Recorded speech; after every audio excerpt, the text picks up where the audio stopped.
হবে রাস্তা জাম করে দিতে হবে, মানুষকে বোঝাতে হবে যে মিটিং করছে।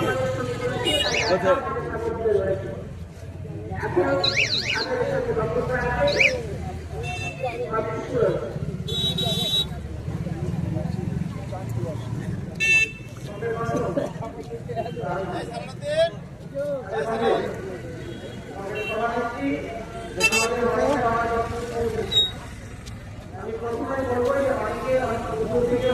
এসেছে, আমাদের মায়াপুর পাড়ার অনেক কমপ্লিট এসেছেন, মহেশগঞ্জ ক্যামেরা কমপ্লিটও রয়েছে।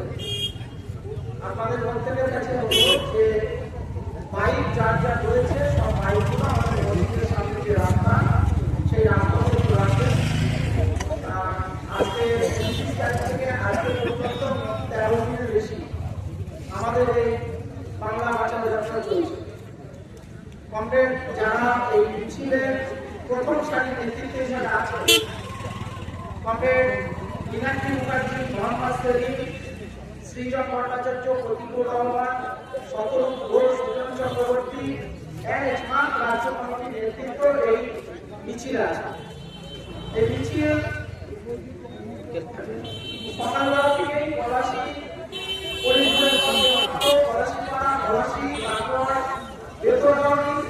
এখন ডুমুরিয়াতে সভা চলছে, খুব অল্প সময়ের মধ্যে ডুমুরিয়া থেকেও গাড়িতে বেরিয়ে ফলে আপনারা বুঝতে পারছেন এটা যেহেতু প্রোগ্রামটা ছোটবেলার প্রোগ্রাম, একদম টাইট শিডিউলে একদিন বাজেট দিনের মধ্যে এই প্রোগ্রামটা আজকে আমাদের নবদ্বীপে ঢুকাতে হবে, কালকে এই মিছিল চলে যাবে বর্ধমান জেলায়। ফলে গোটা রাজ্যের একটা কর্মসূচি সেখানে, যেহেতু আমাদের খুব সৌভাগ্য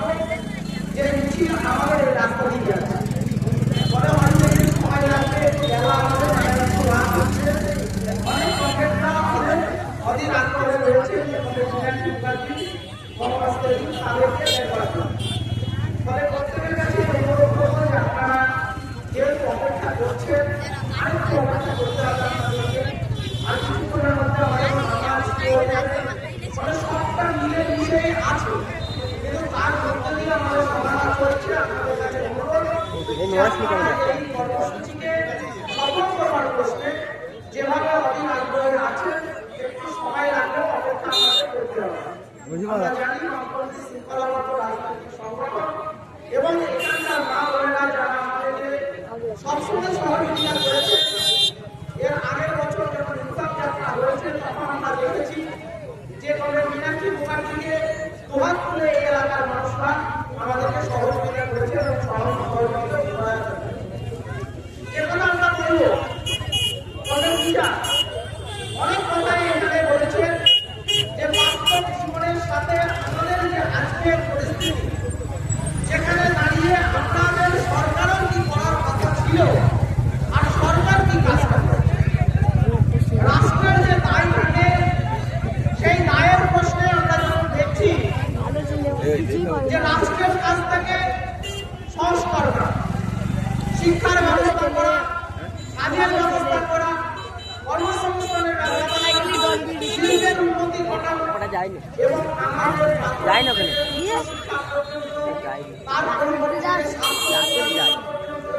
থাকি কে বলেছিল মমতা ব্যানার্জি যে রাজকোষের টাকা খরচা করে দীঘাতে তাকে জগন্নাথ মন্দির করতে হবে?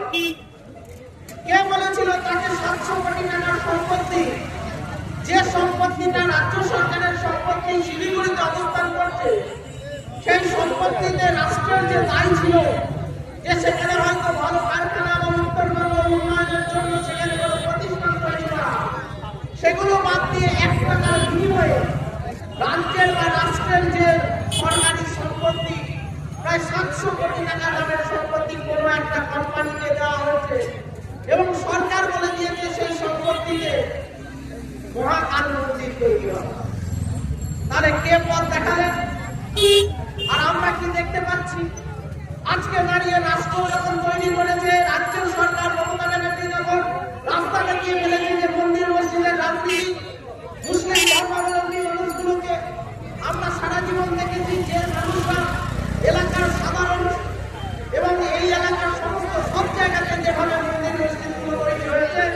সেখানে দাঁড়িয়ে কর্মপ্রাণ মানুষ তারা মনে করেছে গ্রামের মানুষের সহযোগিতা নিয়ে, এলাকার মানুষের সহযোগিতা নিয়ে মন্দির মসজিদ পরিচালনা করা। আজকে দাঁড়িয়ে দায় পড়ে গেছে রাষ্ট্র যখন পারছে না, শিল্পের ব্যবস্থা হচ্ছে না, ছেলে মেয়ের কাজের ব্যবস্থা হচ্ছে না, পড়াশোনাটা শেষ হয়ে গিয়েছে, ছেলে মেয়ের পুরুষগুলোর কাজে হাতে কাজ নেই। যখন আমরা প্রতিদিন বিশেষ করে মুসলিম সম্প্রদায়ের মানুষগুলো কেরালা, গুজরাট, মহারাষ্ট্র, কর্ণাটক, বেঙ্গালোর এই প্রত্যেকটা রাজ্যে ছড়িয়ে ছিটিয়ে প্রতিদিন হাওড়া থেকে শালিমার থেকে ট্রেন ধরবার জন্য আমরা দেখছি যে আমাদের ঘরের ছেলেরা পশ্চিমবাংলার দিকে কোনো কাজ করবো না পেয়ে তাদেরকে ব্যাংকে গুছিয়ে বউ বাচ্চাকে ফেলে রেখে ছোট শিশুটাকে বাড়িতে রেখে আমরা দেখছি যে তারা কাজের সন্ধানে বাইরে রাজ্যে চলে যাচ্ছে। ভালো নয় আমরা কেউ। আমরা যখন দেখছি যে ওখানে ডিওয়াইএফআই কর্মীরা, ওখানকার শ্রমিক সংগঠন কোনোভাবে খবর পাওয়া যাচ্ছে ওই এলাকায় যারা কাজে গেছে, যখন আমাদের অবাক লাগে মুর্শিদাবাদের উপজেলা, মালদার উপজেলা, হুগলি হাওড়ার মতো কয়েকটা জেলা, উত্তর চব্বিশ পরগনা, দক্ষিণ চব্বিশ পরগনা, মুসলিম অধ্যুষিত কয়েকটা গ্রামে মানুষের তার মায়ের কাছে, তার বাপের কাছে, তার বউয়ের কাছে খবরটা আসছে যে তোমার ছেলেরা ছোট্ট একটুখানি রোগাক্রান্ত হয়ে ডেঙ্গু আরম্ভ হলো, জ্বর হওয়ার পর কেরালা থেকে গুজরাটে বা মহারাষ্ট্রে বা পুনেতে তার মৃত্যু ঘটেছে, তার সঠিক পরিষেবাটা পায়নি, তাকে হাসপাতালে নিয়ে যাওয়ার লোক ছিল না, সেই ছেলেটা মারা গেছে। তখন তার তাদের হিম্মত হয় না যে তাদেরকে ওখান থেকে নিয়ে আসার। এই আমরা যারা লাল ঝান্ডার পাঠিয়ে করি, শ্রমিক সংগঠন সেখানকার খবর দিয়ে, সেখানকার ডিওয়াইএফআই যুবদের খবর দিয়ে, সেখানকার সিপিএমকে খবর দিয়ে আমাদেরকে বডিটা আনতে হয়। আমরা তখন আমাদের শরীরটা ভারী হয় এই কারণে যে পশ্চিমবাংলার ছেলেরা থাকার কথা ছিল, কাজ করবার কথা ছিল, বাড়িতে সময় দেওয়ার কথা ছিল, সেই ছেলেটাকে কঠিন হয়ে আমাদের রাজ্যে যখন ফেরত আনতে হয় তখন আমরা বুঝতে পারি এই রাজ্যটাকে শ্মশানে পরিণত করবার জন্য মমতা ব্যানার্জি যা যা করার সেই কাজটা বলো আমরা বলো। গোটা পশ্চিমবাংলার যারা আপনারা বোঝেন যে প্রত্যেকটা গ্রামে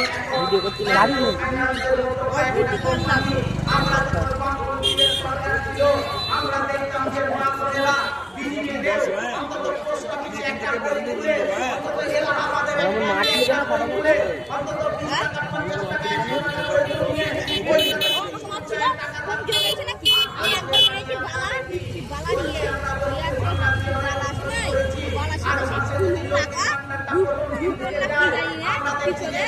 মেরেছেন আমার গাড়ি দিয়ে গেছি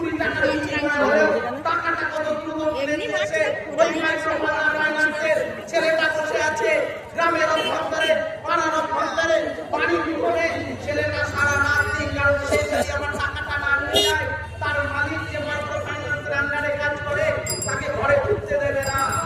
আর আমরা দেখলাম যে স্কুলে বসে থাকা সেই ছেলেটাকে ওই টাকাটা তুলে এলেও তাকে অন্তত রাস্তা থেকে বিলীন করবার জন্য বাড়ির মহিলারা চেষ্টা করে। ভালো লাগে এমন একটা পরিবার দেখাতে পারবেন না গোটা পশ্চিমবাংলার প্রত্যেকটা প্রান্তে যেখানে দাঁড়িয়ে মাইক্রো ফাইন্যান্সের দাবাদাবির কারণে কেউ একজন নেই, একটা পরিবার নেই যে পরিবারটা আজকে ঋণের দায়ের অবস্থাতে ভেবেছিলাম প্রত্যেকটা বুথে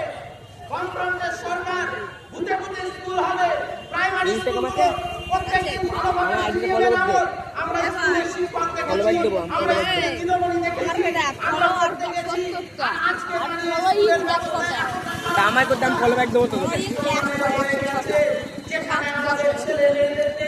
পড়ানোর পরিবেশ না থাকার কারণে অর্থের বিনিময়ে পরিবারের ছেলে মেয়েটার পড়াশোনা হচ্ছে না, অর্থের বিনিময়ে আমাদেরকে ইংলিশ মিডিয়ামে স্কুলে দিতে হচ্ছে। বাবা 400 টাকার কাজ করে, তার বাপ 400 টাকার কাজ করে, তারপরে ছেলের পড়াশোনা, ছেলের শিক্ষা ব্যবস্থা, আমার আজকে ফলো করতে টিচার দেওয়া, ফলো ব্যাগ দেবো প্রাইভেট টিচার দেওয়া, তারপরে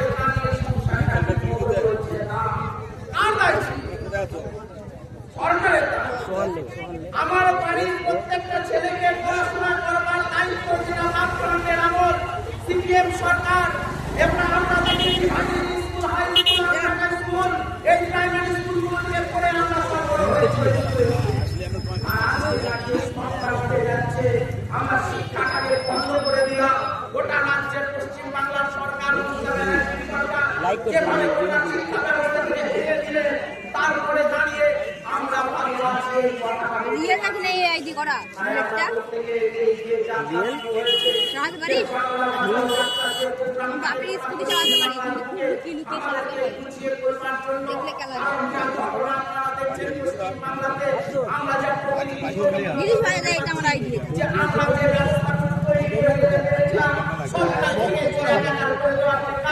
আমার জিম নেই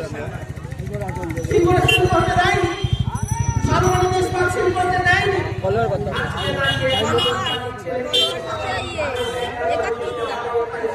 এই এক্ষুনি আবার কেউ করেছে এক্ষুনি কেউ করেছে ফলোয়ার ৭১টার ফলোয়িং ১০৯।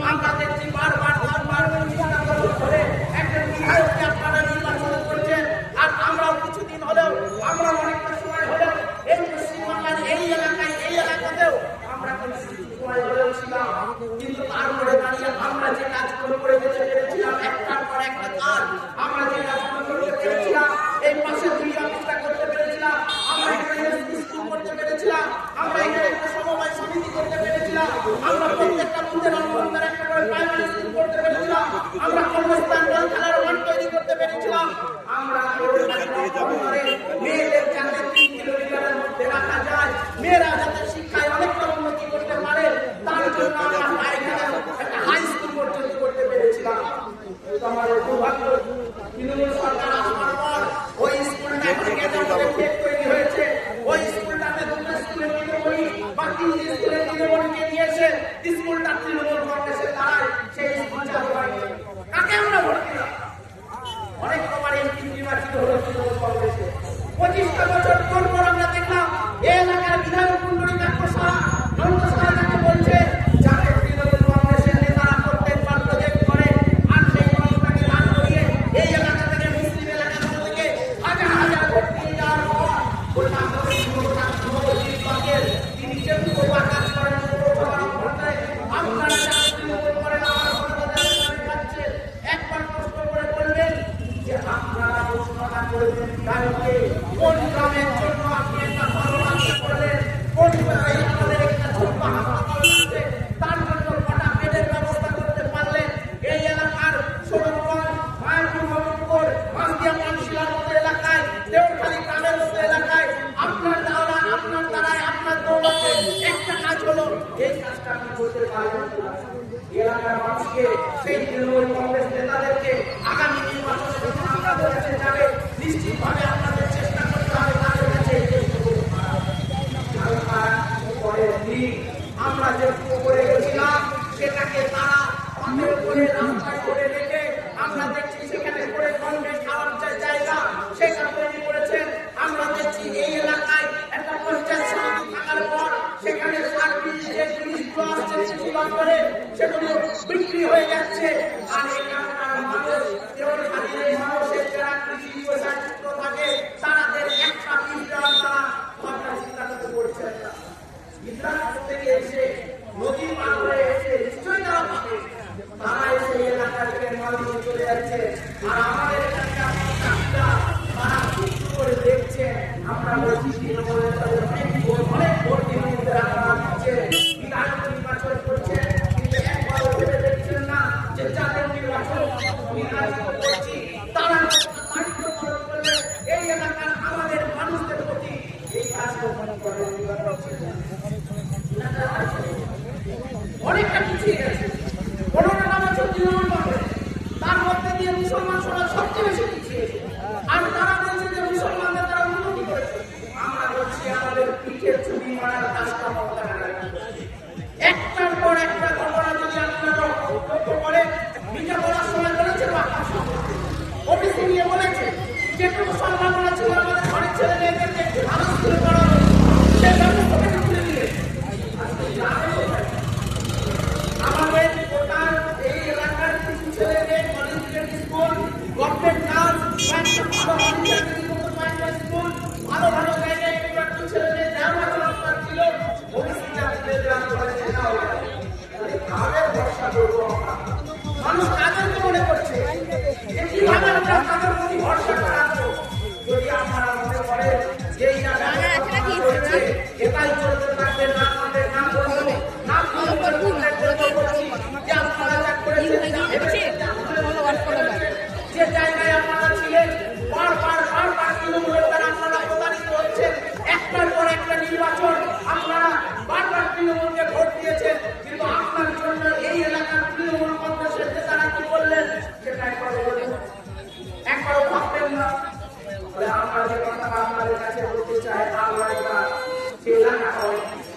আবারও তৈরি হবে এই এলাকার সমবায়টাকে রক্ষা করবার কাজ কিন্তু হবে।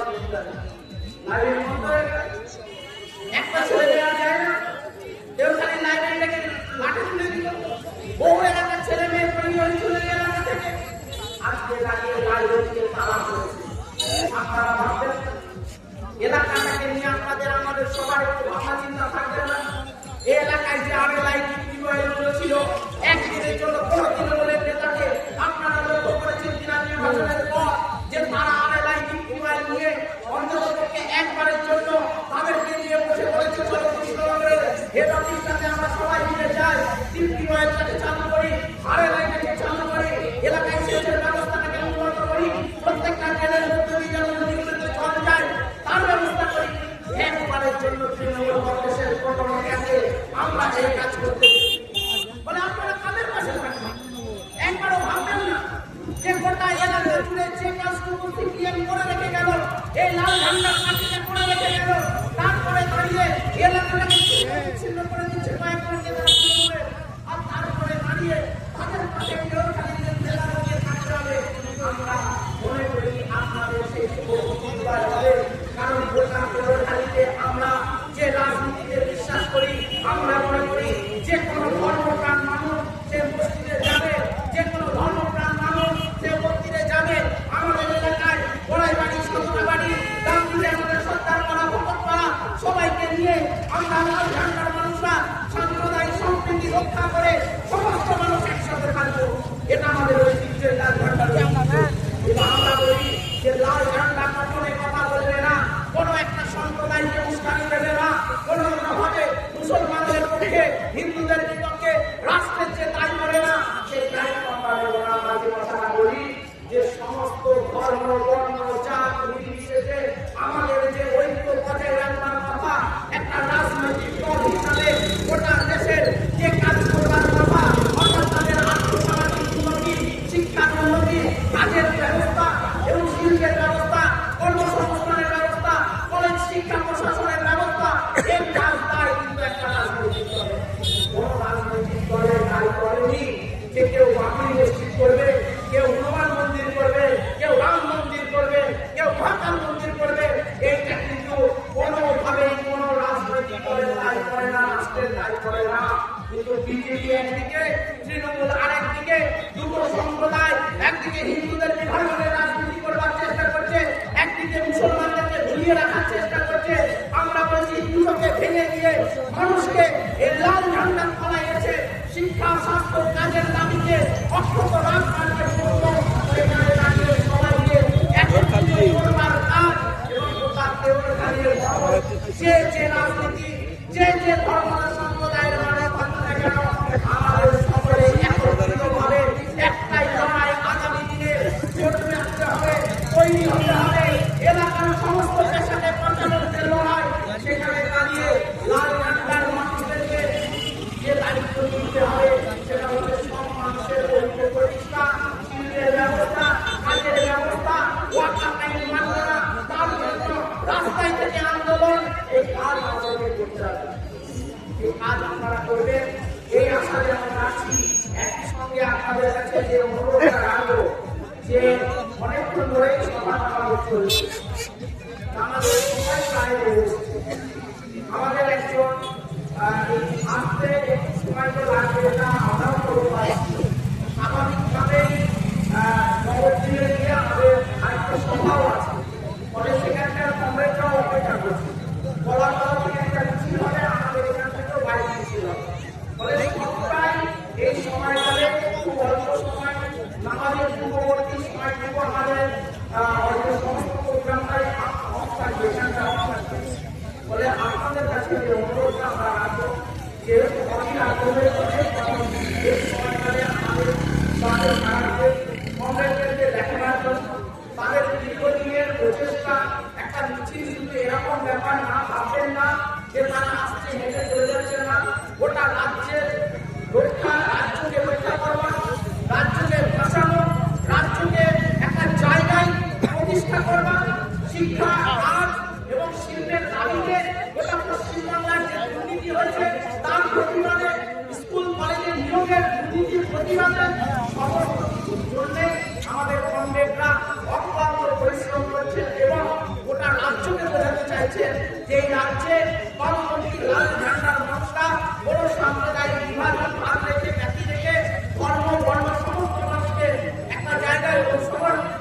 ধর্মকে ঊর্ধ্বে রেখে আমাদের যে মূল দাবি ছেলেমেয়ের পড়াশোনা কাজের দাবি শিক্ষার দাবি মাইক্রো ফাইন্যান্স থেকে নিজেদের পরিচালনার দাবি আমাদের প্রত্যেকের হাতে কাজ প্রত্যেকের মধ্যে 100 দিনের কাজ এবং প্রত্যেকটা জায়গায় যাতে আমাদের ছেলেমেয়েদের প্রাথমিক এবং পরবর্তীতে শিক্ষার অধিকার প্রতিষ্ঠিত হয় তার জন্য লড়াই চালিয়ে রাখবার জন্য আমাদের এই অধিকার যাত্রা আমাদের বাংলা ভাষা যাত্রা চলছে। আপনাদেরকে আরো একটা অনুরোধ করবো যেহেতু কংগ্রেসরা অনেকদিন ধরে এখানে উপস্থিত আছে এবং অধীর করে অপেক্ষা করছেন নামাজ কিছুক্ষণের মধ্যেই শুরু হবে। আপনারা অন্ততপক্ষে সকলে থাকবেন এবং থেকে আমাদের যে প্রোগ্রাম রয়েছে সেই প্রোগ্রামে সকলের থেকে আমাদের সহযোগিতা করবেন এই আশা রেখে প্রত্যেক কাজ আমার শেষ করছি।